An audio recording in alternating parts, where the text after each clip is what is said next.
Hey guys, welcome back. So till now we have learnt three types of linked list, that is single linked list, circular single linked list and double linked list. Hope the idea was clear.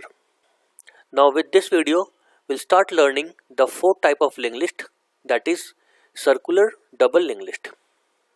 Now before we start learning circular double linked list, let's quickly recap what was double linked list and how is it different from circular double linked list, and most importantly, why do we need a circular double linked list at all.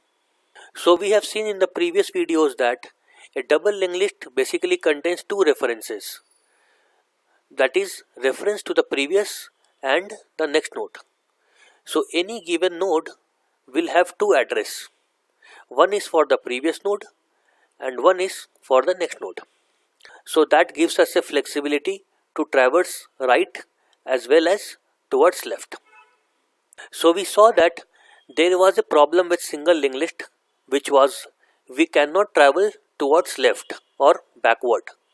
So that limitation was sorted out by double linked list. But there is a problem with a double linked list as well. Let's say if this is the last node and our application requires that once we are at last node, automatically system's control should go to the first node and then again to second node, third node, fourth node and then again back to node 1. So as you can see, that problem cannot be solved in case of double linked list, because a last node's reference always stores a null value, so it cannot point back to node 1. Now to solve this problem we have circular double linked list, which is exactly same as double linked list.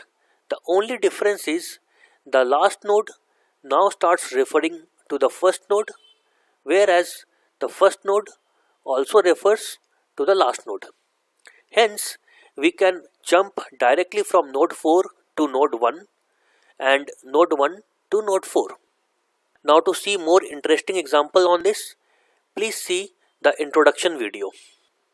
So now that we have quickly recapped what is a circular double linked list and how is it different from a double linked list, let's start learning it.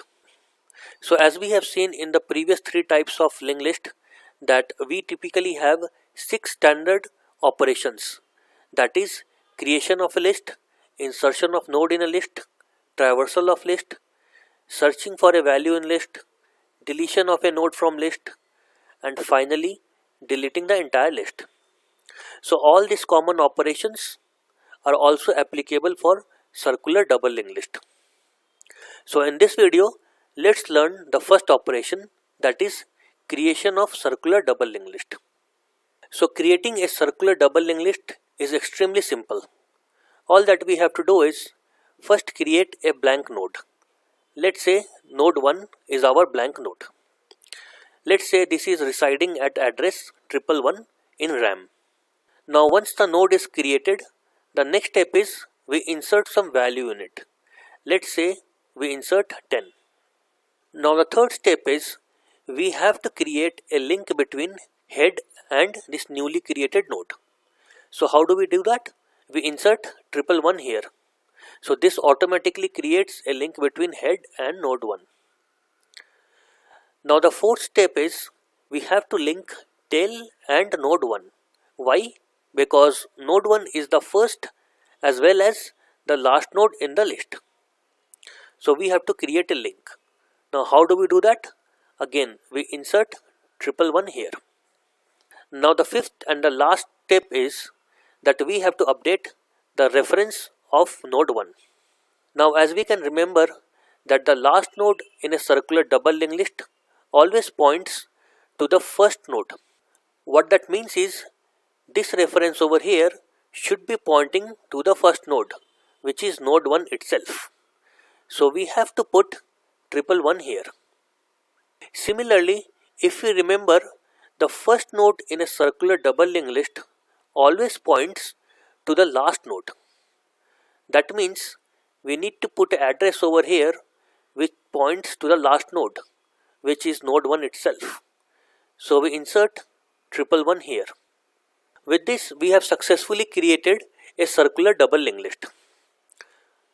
So what we have done, we have created a blank node, inserted a value, head and tail reference has to be pointed to the newly created node, and nodes previous and nodes next reference, both of them needs to be pointing back to the node because it is a circular list. Now let's quickly see how does the algorithm looks like. So the algorithm is extremely simple. The name of the method is create circular double linked list. It takes node value as the argument, which is the value that we want to insert in the node. Then we create a blank node and insert the value in that node. Once that is done, we have to link head and node. So we say head is equal to node. So after executing that statement, we have a link between head and node. The next statement is tail is equal to node. So we insert 111 in tail and it creates a link between tail and node. Next is node.next is equal to node.previous is equal to node. So we have to insert 111 in node.next and 111 in node.previous. So this will create a self loop over here, and this will also create a self loop over here. So with that, we have successfully created a circular double linked list. Now let's see what is the time and space complexity of this operation. So creation of a blank node is a constant time operation. Inserting a value is again a constant time operation. Updating few reference variables here and there are all again constant time operation. So if we add all of them, we get order of 1.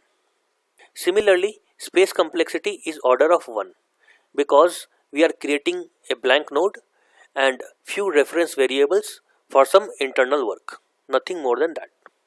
So that makes the space complexity order of 1. So I hope that you have understood how to create a circular double linked list. So with this we end this video. In the next video, let's talk about how to insert a node in a circular double linked list. Thanks for your time. See you in the next video.